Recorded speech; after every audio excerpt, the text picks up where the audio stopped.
Well, how about today you tell us how good this dessert is from Paul Apana? Absolutely, I would have no problems in doing so. Let's get started in the kitchen today with Chef Paul Apana from the Village Tavern, who is making bourbon and peach sundaes with cinnamon pound cake croutons. Cinnamon pound cake croutons. Yeah, say that 5 times. I dare you. I think I prefer not to, but this is what they look like right there. That's right. This is a nice recipe. You've never shared this one with us before. Yeah, you know what? Hold it out on us. It was shared me with someone, and I want to share it with everyone else. And I'm trying to recoup from your conversations you guys have before we start. So he went through the ringer being around the two of us, so we're ready to go now. Okay. Primary ingredients include primary ingredients: fresh peaches. Always go with fresh peaches. A little bit of bourbon, just a little bit of butter this time. Some cinnamon, pound cake, some brown sugar, and sugar. Okay. There are 3 processes to it. We'll go through each 3. Number 1, about making the pound cake croutons. Then we'll put the sauce together, and then we'll mix it all, flop it all together, and we'll taste it on the very end. All right, so let's get started on the croutons. Meanwhile, I'll tell you, I think that peach segment, our peach,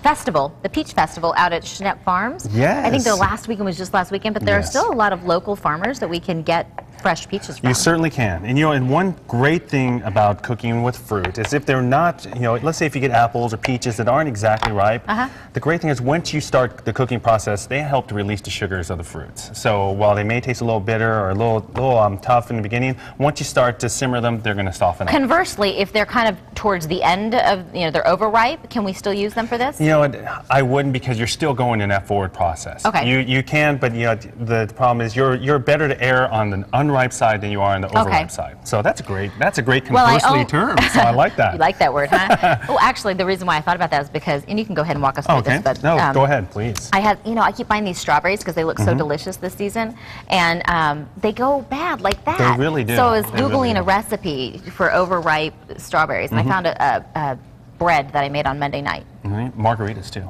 Oh. But that's in that segment later on. But you can always go with that. But, okay, pound cake, get it at any grocery store you want. Cut them into little cubes as such. You're going to melt a little bit of butter, and you're going to just go ahead and pour them over the pound cake as such. Mix it up just a little bit, hence why I have gloves. We don't want butter all over my hands.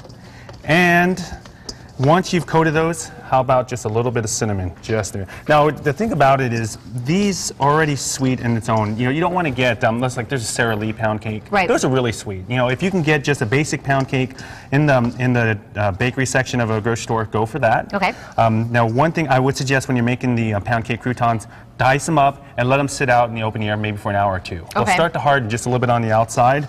Now, once you covered it with the cinnamon and the butter, what you're going to do is you're going to set an oven about 350 degrees. You're going to cook them probably for about 10 or 15 minutes. Again, go with the 10 minutes first. You don't want it to be too crunchy, and then kind of check it after that. But once you've pulled that out, you're going to have, like I said, this. And if you look at them, look just like a crouton, firm on the outside, a little bit softer on the inside. Sweet too. And and the pound cake in itself brings its own sweetness, just a dash of cinnamon. And the reason why we actually make these, because once you have the sundae with the ice cream, the hot sauce, the soft peaches, this provides a wonderful contrast to everything that's so soft and hot. You get a nice crunchy flavor to it. I like that. I've never had. Well, thank you. It's strange to have a crouton and then have it be sweet. That's exactly it. Jeff, try one. You're welcome to. Let floor director Jeff try one. You'll find and when you make the sauce, this one in particular has bourbon in it, but you don't have to put the bourbon in it. You'll find that the sweetness of the sugar and the peaches actually kind of alleviate the strength of the bourbon itself. So I'm not really a big bourbon person, but it works quite well. Okay, so walk me through the next couple steps that we're going to approach here in the next couple seconds. Okay, now one good thing about this, and I forgot to mention, you want to make sure you cool those down, and you can keep them uncovered for a couple hours after that. But now, on the next segment, what we're going to do is we're actually going to marinate or actually saute the peaches with the sauces. The sugar is actually going to create a glaze. Now, there are a couple of options there that you can make with the glaze to make it thicker, or you can make it thinner, whichever your preference is. Surprise us. Don't tell us now.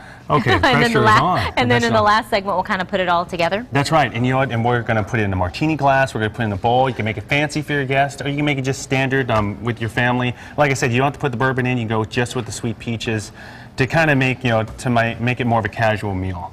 But, ideally what this is set for is when you have people over, especially in the summertime, you want to do something that's a little bit fancy, but it'll still cool people down by the pool. This is it. This is it. This is the way to go. All right. I can't wait. Can't wait to try it.